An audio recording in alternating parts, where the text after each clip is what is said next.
Olá, tudo bom? Hoje a gente vai conversar sobre a importância da saúde mental nos dias atuais. Essa palestra aqui eu dei lá no meu espaço de convivência religioso. E muitas das meninas me pediram que eu compartilhasse com vocês também. Então aqui está um pedaço do gostinho do que a gente conversou ontem. Vai ser mais enxuto, claro, para você não ficar aí um tempão me escutando falar. Mas eu gostei do interesse de vocês sobre esse tema, então vamos conversar sobre saúde mental. Falando alguns dados da Organização Mundial de Saúde, a gente tem 332 milhões de pessoas no planeta que lidam com a depressão.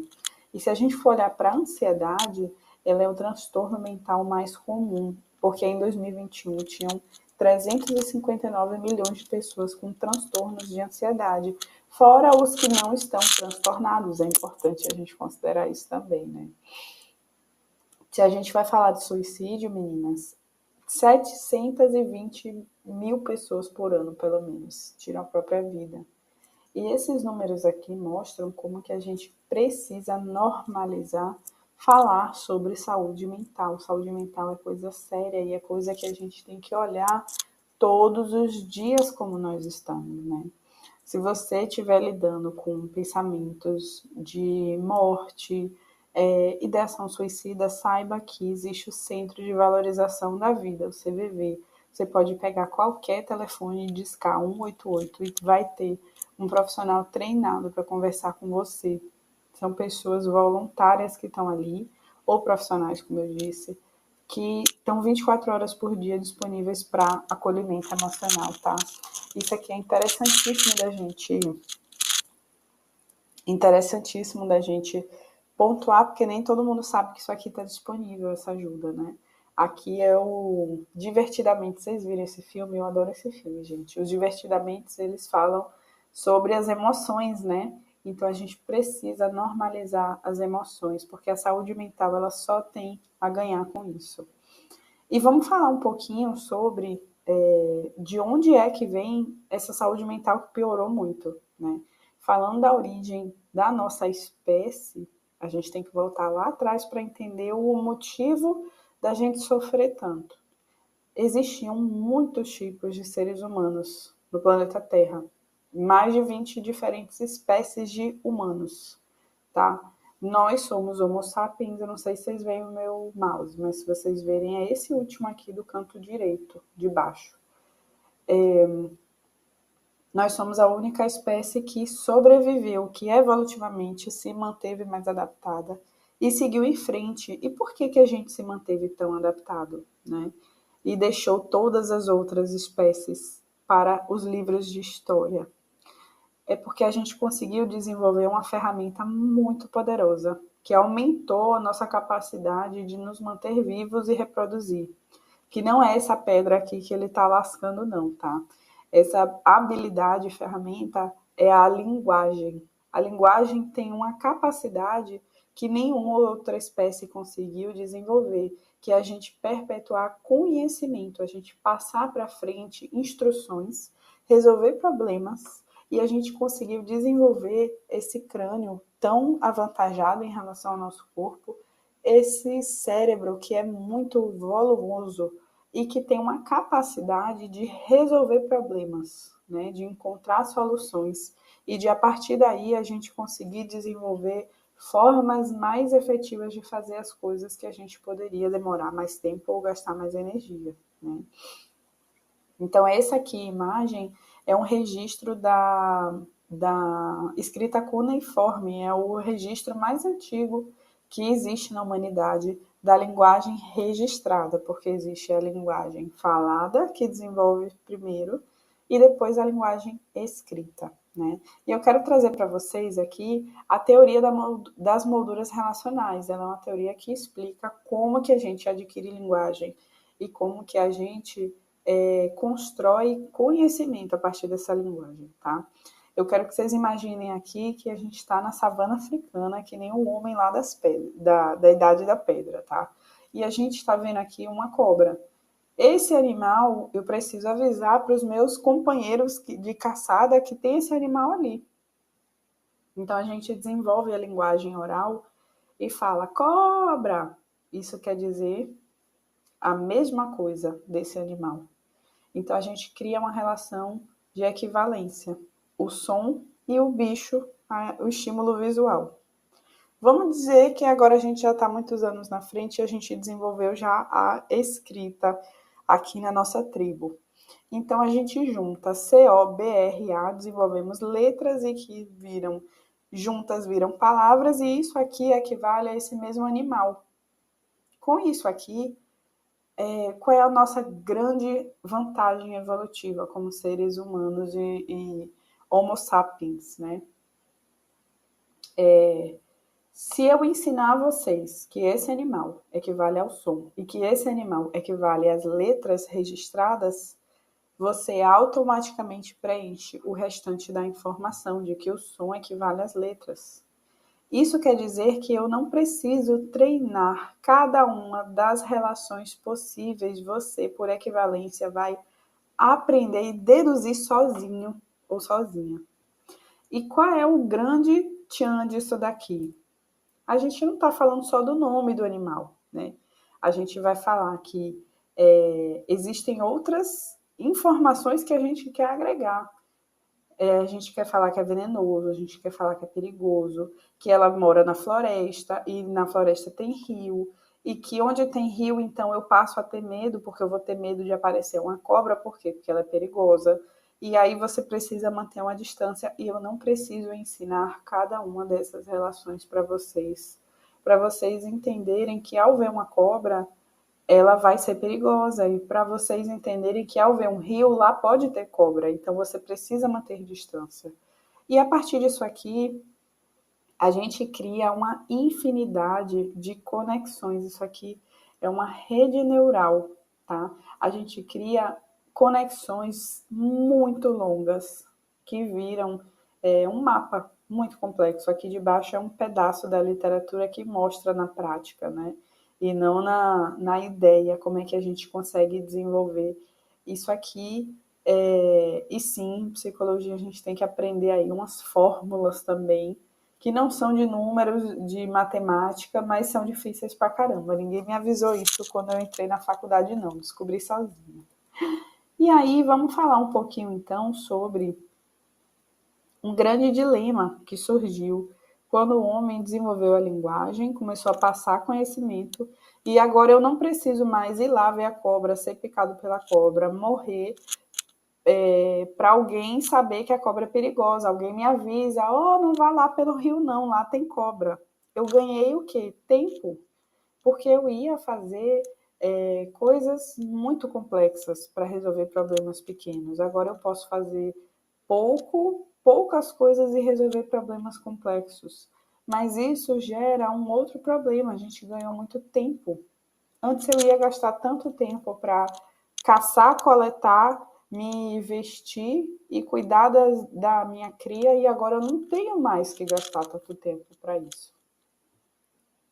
A partir disso, a gente começa a ter questões existenciais, porque a gente vai ter mais capacidade de resolver problemas, e também a gente vai ter mais tempo contemplando a vida, a nossa vida, o que é o mundo, de onde vieram as coisas. Então a gente vai ter aqui, eu trouxe exemplos de grandes pensadores que trouxeram grandes questões existenciais para o ser humano.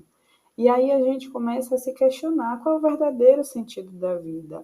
Se eu penso, quer dizer que eu existo e só eu existo porque eu estou pensando, e as coisas que estão aqui, né? Como é que eu devo viver? O que é o homem? O que é virtude? O que é justiça? Quem deve governar?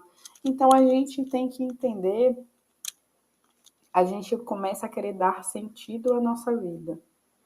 Tal como viver é sofrer, sofrer é viver e encontrar um significado no sofrimento. Como Nietzsche falou, e muitos outros filósofos trouxeram aí suas contribuições cada vez mais complexas. E aí, chegando na psicologia, eu quero trazer para vocês aqui esse carequinha simpático, ele chama Steven Hayes, e ele fundou a terapia de aceitação e compromisso, que é a abordagem que eu uso para atender as minhas clientes em terapia, tá?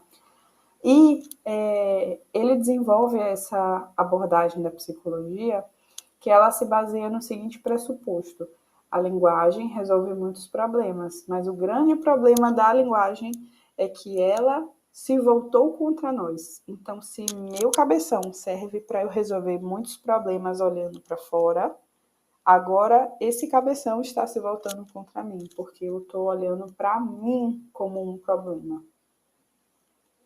E aí a psicologia, a partir disso, entende que quanto mais eu brigo com a minha própria subjetividade, mais adoecida eu ficarei. Então, o pressuposto dessa abordagem é que a gente tem que buscar aumentar a flexibilidade psicológica. Essa é uma abordagem que ela é comportamental contextual, isso quer dizer que ela é baseada em evidências científicas, em estudos randomizados. Eles pegaram muitas pessoas de muitas culturas, quantidades enormes de pessoas, e entenderam como elas funcionam para a partir daí derivar a teoria, tá? E isso quer dizer que a partir de entender como muitas pessoas funcionam, a gente vai poder ajudar o maior número possível de pessoas. Então, o objetivo dessa terapia é desenvolver flexibilidade psicológica, que eu vou falar um pouquinho para vocês o que é, de uma forma que permita que a pessoa viva bem, tá? Então vamos falar um pouquinho sobre anseios humanos, tá? Anseios são grandes direcionadores para a nossa vida. E eles são generalizados, isso quer dizer que eles vão ser bons, eles vão ser desejáveis para todos os seres humanos. Então, a gente tem 6 dimensões psicológicas, e vocês vão ver que esse número 6 se repete, tá? A gente tem 6 dimensões psicológicas que falam sobre o porquê nós nos comportamos do jeito que nos comportamos, tá? Então, começando aqui em cognição. A gente anseia por ser coerente.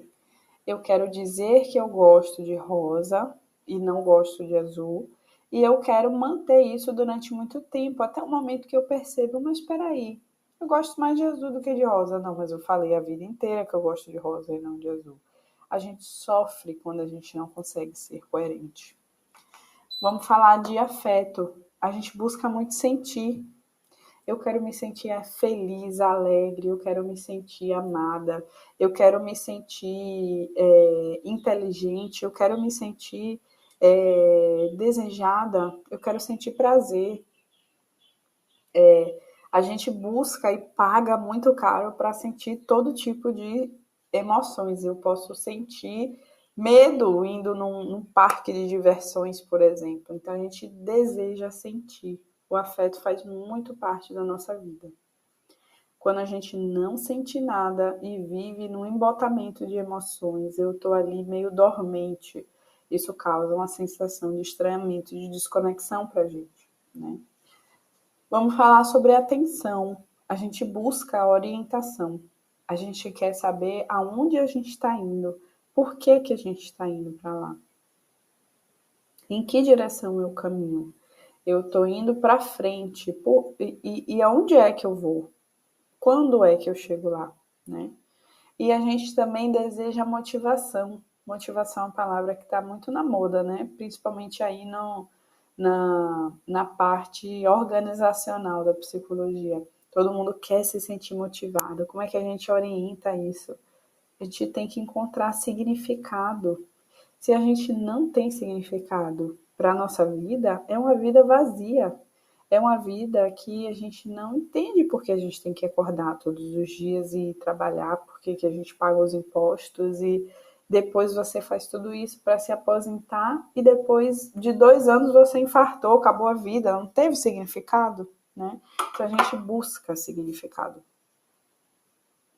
Passando aqui para comportamento, a gente busca competência. Nós desejamos nos sentir competentes. Eu quero me sentir capaz. Eu quero me inscrever numa vaga de trabalho e imaginar que eu vou ser capaz de passar no processo seletivo. Eu quero sentir que eu posso aprender, que eu posso me desafiar e conquistar coisas, né? E por último aqui, selfie, que fala sobre eu mesma, né? como eu me enxergo. A gente busca pertencimento. Eu quero pertencer. Nós somos um tipo de animal que é um animal sociável. Um animal social, na verdade. Isso quer dizer que a gente não sobrevive isolado, né? Aquele homem das cavernas que eu mostrei para vocês precisa estar em bando para sobreviver, senão a habilidade dele de sobrevivência cai muito, né? Enquanto ele dorme, se tiver alguém acordado cuidando da caverna, ele tem mais chances de sobreviver.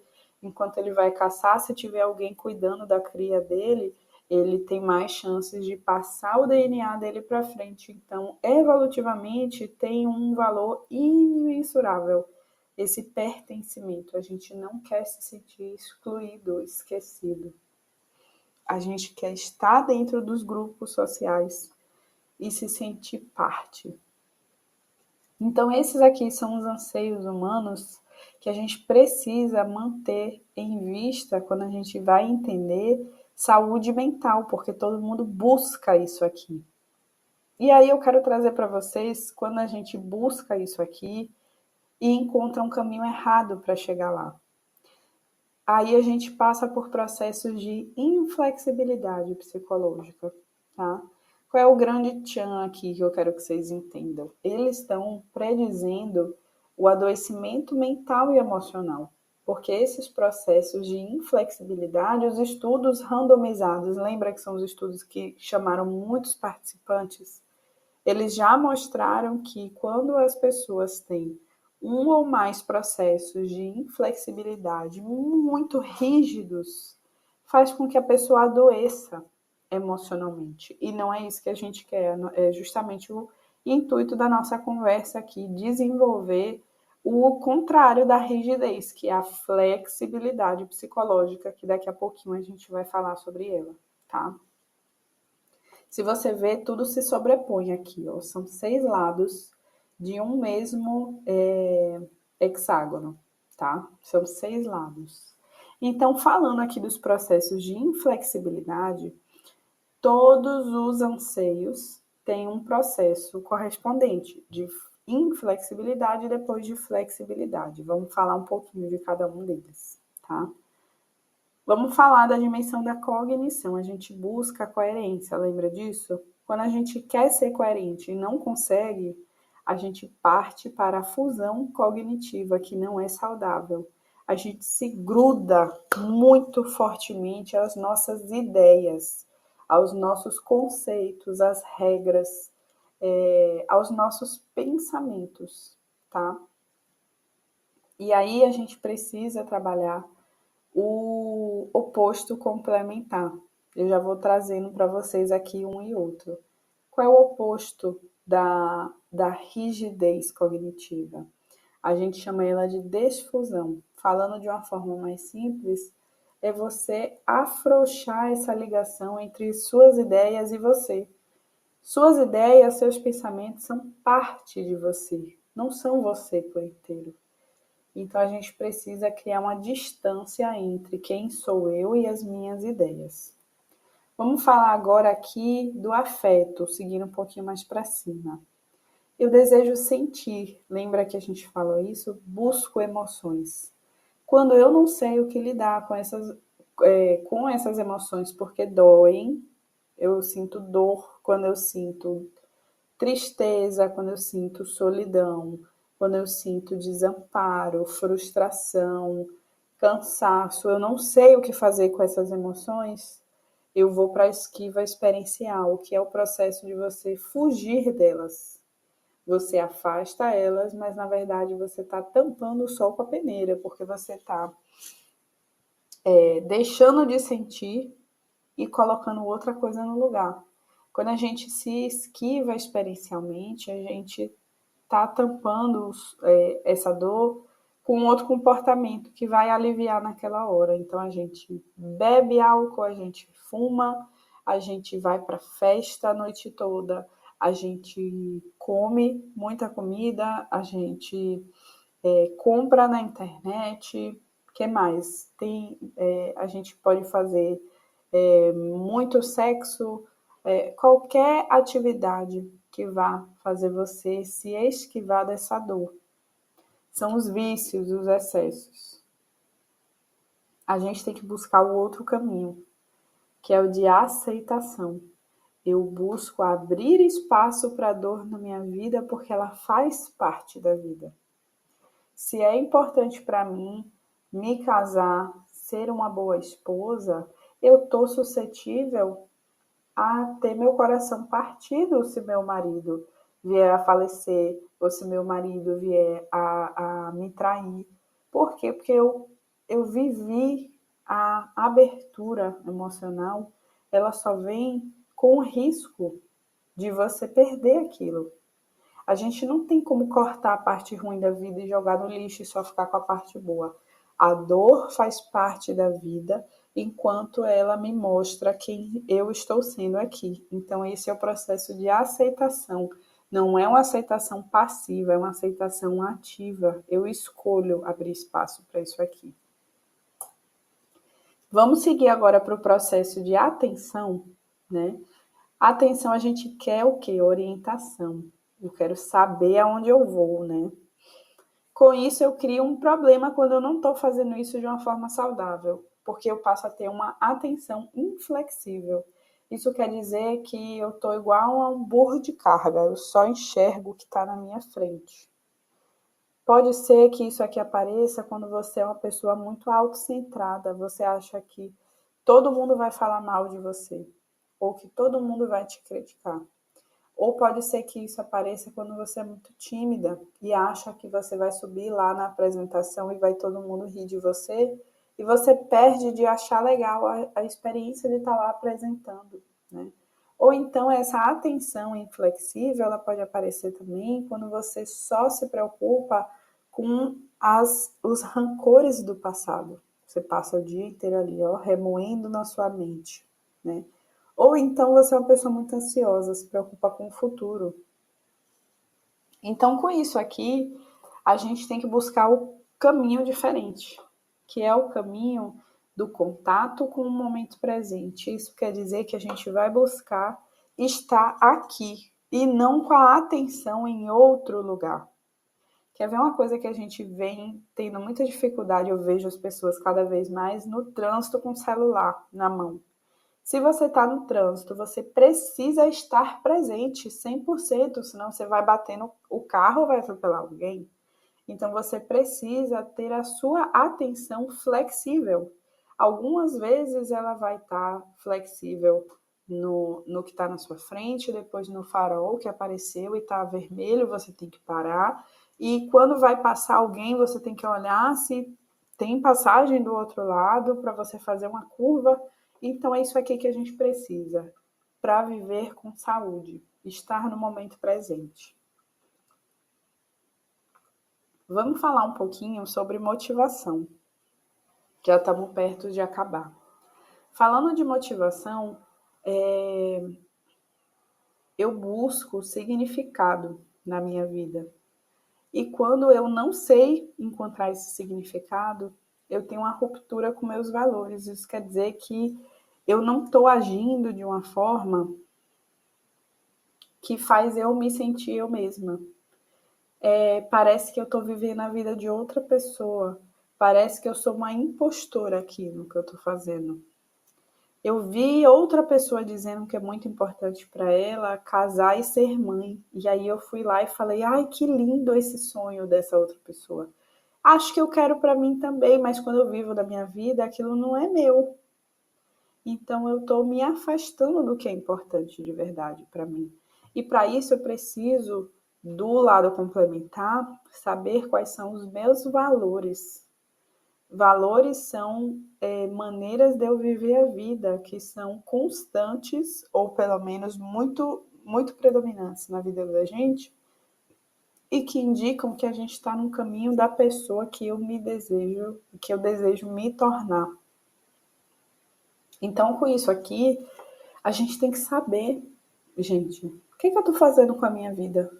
O que é importante de verdade, né? Uma forma muito bacana de se descobrir seus valores é se fazer a seguinte pergunta.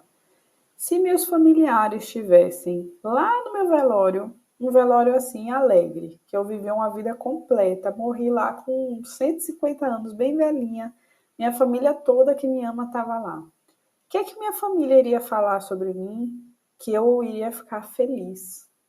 Ai, Luísa, quem era a Luísa? Ai, Luísa era uma pessoa assim, muito. E aí vão vir as qualidades. A gente tem que buscar entender que pessoa a gente está sendo todos os dias para ser essa velhinha de 150 anos que vai descansar, vai embora desse plano aqui, sabendo que está com o dever cumprido, que fez tudo o que deveria fazer. Não como objetivos, mas quem você foi. Então a gente está falando de ação, de valores mesmo, né? De pressupostos morais e éticos. Vamos falar sobre comportamento. A gente busca competência, a gente quer se sentir capaz, vocês lembram? Quando a gente não está dando conta de fazer acontecer, porque a gente não tá dando conta dessa competência, a gente parte para a inércia ou impulsividade. Isso quer dizer que eu vou ficar ou igual a mula empacada, não vou para lugar nenhum, não vou nem para frente nem para trás, nem desisto, nem começo uma coisa nova. Muitos de vocês podem se identificar com isso, especialmente quem já passou algum processo de ansiedade ou depressão, né? Ou então a impulsividade, que ela pode ser tão problemática quanto, né? Eu acabo por exagerar, porque na hora eu me descompensei emocionalmente, então eu exagero. Eu faço e falo coisas não baseado em quem eu desejo ser, mas nas emoções do momento, na raiva, na chateação, no cansaço, na frustração, no desejo, no prazer. Então a impulsividade faz com que eu me arrependa depois. E aí o complementar equilibrado e saudável é a ação comprometida com nossos valores. Então a gente vai se comprometer com coisas que têm a ver com quem eu desejo ser. Não basta só eu saber quem eu desejo ser, eu tenho que fazer coisas na minha vida nessa direção. Hoje de manhã eu fui na academia. Eu não desejava ir na academia, mas estava na minha agenda. Eu botei minha roupa, tomei café, enrolei muito, mas eu fui. E eu saí da academia pensando assim, ai, não queria ter ido hoje não, mas que bom que eu vim, pelo menos eu cuidei de mim. Então a gente está falando de um valor central meu, que é autocuidado, né? Espero que seja para você também, porque é um valor que vale muito a pena você cultivar. Mas é ação comprometida, eu não preciso desejar, eu não preciso estar feliz, mas eu venho e recebo a sensação gostosa depois de ter me comprometido com a coisa que é importante para mim. Isso por si só já é recompensador, mas é diferente daquele prazer que acaba rápido, porque dá trabalho você fazer isso, né? Por fim, meninas, vamos falar sobre o self, a dimensão sobre eu mesma. A gente busca pertencer, a gente busca se sentir parte. Então, a gente está falando aqui do self como quando a gente não vive ele de uma forma saudável, a gente vai sofrer com um apego conceitual a esse self. O que é que isso quer dizer? Você vai ter escutado lá da sua professora da primeira série falando assim: você é burra, você não aprende isso nunca, você não vai dar para nada na vida. E você se apega tanto a esse conceito que você não consegue acreditar em você mesma. Você não consegue insistir em nada que seja muito difícil. Então a gente está falando aqui do apego ao self conceitual. Isso pode aparecer às vezes também assim, eu escuto muito isso na clínica. Alguém fala assim: ai, Luísa é uma pessoa tão doce, ai, ela é tão boazinha. E eu aqui na minha cabeça, né? Vixe, eu não sou boazinha, não. Essa pessoa nem me conhece. Porque se ela me conhecesse, ela não estava dizendo que eu sou boazinha. Ou às vezes o contrário. Eu me esforço para caber na expectativa do outro, que na verdade é uma descrição, né? Então a gente está falando de um self conceitual. E o que a gente precisa então, Lu, para isso ser mais equilibrado? A gente precisa do processo flexível. que é o self como contexto. Eu gosto de falar dele como sendo se permitir ser várias versões de você mesma. Lembra da história lá de eu gosto de rosa e não gosto de azul? Tudo bem se agora eu gosto mais de azul, tá legal, joia. Eu gostava mais de rosa, pronto, agora eu tô em outra época da minha vida. Eu tô em outra fase. Talvez eu aprendi uma coisa nova. Que bom que eu estou constantemente evoluindo, me desenvolvendo, tendo novas experiências. Isso tudo acrescenta em quem eu sou. Então, o self como contexto é você perceber que você não é a boazinha, você não é a mãe, você não é a psicóloga, a professora, a fisioterapeuta. Não é essa você. Essa é uma versão de você. Você é diversa, você pode ser meio tímida e meio extrovertida. Você pode ser inteligente para números e ter dificuldade com as humanas, e tá tudo bem. A gente pode ter versões diferentes de nós mesmas. Então, eu sou quem está aqui, constante, essa sou eu. Eu sou o contexto de todas as minhas fases diferentes e todos os contextos diferentes que eu frequento na minha vida. Para a gente finalizar a nossa conversa de hoje, eu quero dizer para vocês que a flexibilidade psicológica, vocês lembram que é o modelo, que é o objetivo da terapia de aceitação e compromisso? Ela é desenvolvida a partir desses 6 processos de saúde aqui. São processos funcionais. A gente fala que é funcional quando ele te ajuda a viver bem, tá? Então, quando você vive com pouco apego com seus pensamentos, aceitando as dores da vida, estando no momento presente, em contato ali, em plenitude. Quando você sabe os seus valores, você se comporta na direção desses valores e você sabe que você continua sendo você. Independente do que aconteça na sua vida, a gente tem aqui a flexibilidade psicológica desenvolvida. E esses estudos feitos com muitas pessoas, esses estudos randomizados, encontraram que existe uma alta ligação desses processos da flexibilidade psicológica com bem-estar. Então, eu acho que a melhor forma da gente descrever isso é aquele negócio que os livros todos de autoajuda buscam, que é felicidade, que é alegria. Então, isso aqui é um processo de você se descobrir, se cuidar bem, se respeitar, entrar em contato com você.